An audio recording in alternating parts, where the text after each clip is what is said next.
Bonjour et bienvenue dans ce nouveau décryptage. Aujourd'hui, on plonge au cœur d'une véritable enquête médicale, une exploration clinique fascinante qui trace une ligne géographique super stricte au sein de l'anatomie humaine. D'un côté de cette frontière, on trouve des infections localisées. Bon, elles sont souvent bénignes, mais franchement très inconfortables. Et puis, de l'autre côté, une fois cette ligne franchie, la situation bascule littéralement vers des infections profondes, potentiellement sévères et capables de bouleverser toute une vie. Allez, c'est parti, plongeons directement dans le vif du sujet pour comprendre ce qui sépare cette deux mondes. Voici notre feuille de route pour cette analyse. 1. L'anatomie des infections. 2. La reconnaissance des signes cliniques. 3. L'identification des coupables microscopiques. 4. L'investigation diagnostique. 5. Les complications et facteurs de risque. Et enfin, 6. Les protocoles de traitement ciblés. Bref, on va voir comment la simple compréhension de l'anatomie dicte absolument tout le reste, des symptômes jusqu'au traitement. Première étape, l'anatomie des infections. C'est vraiment ici qu'on pose les fondations pour délimiter cette fameuse frontière physique. Imaginons un instant le col de l'utérus comme un grand poste frontière en fait. Les infections génitales basses, elles, restent cantonnées aux zones superficielles, c'est-à-dire la vulve, le vagin et le col lui-même. C'est en quelque sorte la première ligne de défense. Par contre, les infections génitales hautes, eh bien, elles ont réussi à forcer ce poste frontière pour envahir des structures beaucoup plus profondes et critiques, l'utérus, les trompes et les ovaires. Franchement, la localisation change absolument tout. Ce qui nous amène à notre deuxième point, la reconnaissance des signes cliniques. Alors, comment tout ça se manifeste concrètement? Le point crucial ici, c'est vraiment l'apparition des drapeaux rouges. Pour les infections basses, le corps réagit localement. Pas de fièvre, un bilan inflammatoire tout à fait normal et des douleurs superficielles, type sensation de brûlure, souvent avec des gènes urinaires. Mais pour les infections hautes, là, c'est l'alarme générale. La fièvre monte, le bilan inflammatoire s'affole et la douleur se transforme en une souffrance pelvienne profonde, bilatérale, qui empire au moindre mouvement. On peut même voir des saignements anormaux. Le seul vrai point commun entre ces deux mondes, les leucorrhées, ces fameuses pertes dont l'aspect va varier selon le germe.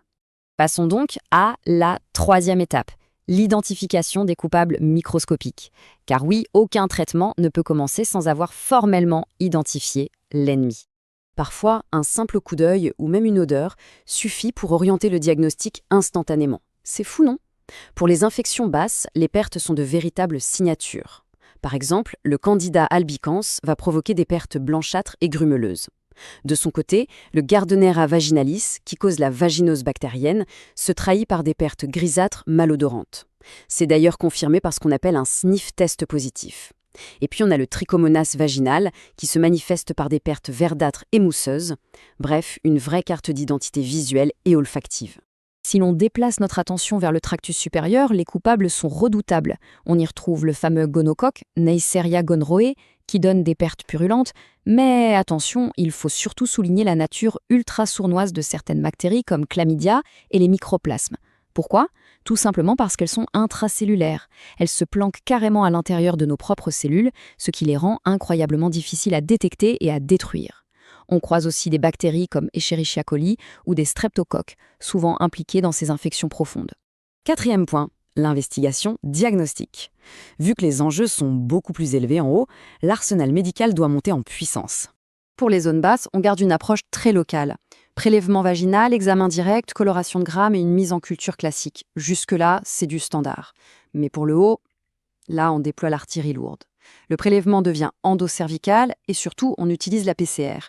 C'est absolument essentiel pour débusquer ces fameuses bactéries intracellulaires dont on vient de parler. Et puisqu'il y a de la fièvre, on fait des hémocultures pour vérifier si l'infection n'a pas atteint le sang.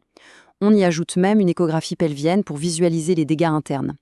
Évidemment, dans les deux cas, le dépistage classique des autres IST reste incontournable. Nous voici à la partie 5, les complications et facteurs de risque. C'est ici qu'on comprend vraiment pourquoi on prend ces infections si au sérieux. Les conséquences peuvent être dramatiques. D'un côté, les facteurs de risque des infections basses sont souvent liés à des habitudes d'hygiène, comme un essuyage d'arrière en avant, l'utilisation de savons trop irritants, ou encore des terrains particuliers comme le diabète. De l'autre côté, pour les infections hautes, les déclencheurs changent totalement de dimension. On parle de facteurs comportementaux.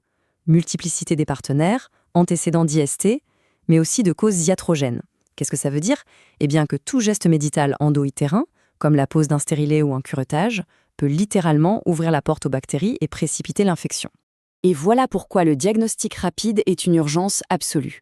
Une infection basse, ça cause un inconfort, des récidives agaçantes, mais une infection haute, c'est une véritable onde de choc.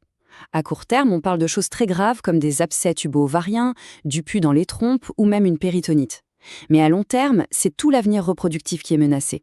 On fait face à des risques majeurs d'obstruction des trompes menant à l'infertilité, ou pire, à des grossesses extra-utérines, sans parler des douleurs chroniques. D'ailleurs, il y a une complication particulièrement fascinante, et franchement redoutable, le syndrome de Fitzhugh-Curtis. Ça illustre parfaitement comment une infection génitale haute, si elle n'est pas contrôlée, peut voyager et faire des ravages inattendus. Il s'agit en fait d'une inflammation de la capsule du foie. L'infection remonte et ça se manifeste, tenez-vous bien, par des douleurs tout en haut de l'abdomen, à droite, avec des signes hépatiques. Un vrai piège diagnostique si on ne fait pas tout de suite le lien avec la sphère génitale. Ce qui nous amène à notre dernière partie, la 6e, les protocoles de traitement ciblés. Heureusement, la médecine a des parades très précises. Encore une fois, la frontière anatomique dicte toute la stratégie. Pour le bas, c'est direct et foudroyant.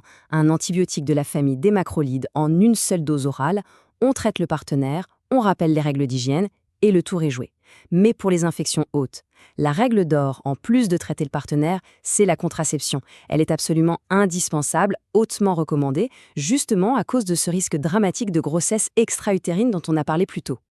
Regardons de plus près la véritable frappe antibactérienne contre une infection haute. C'est une offensive en 3 étapes. Étape 1, l'attaque immédiate par voie intraveineuse à l'hôpital. On associe plusieurs antibiotiques puissants pendant 24 à 48 heures. Étape 2, dès que la fièvre tombe, on passe au relais par voie orale. Et enfin, étape 3, on maintient une pression maximale avec ce traitement oral pendant 10 à 21 jours, selon les bilans sanguins. On ne laisse vraiment aucune chance de survie à l'infection. Mais attention, il y a un piège clinique énorme ici.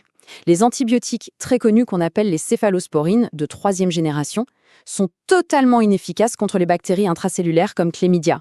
Totalement.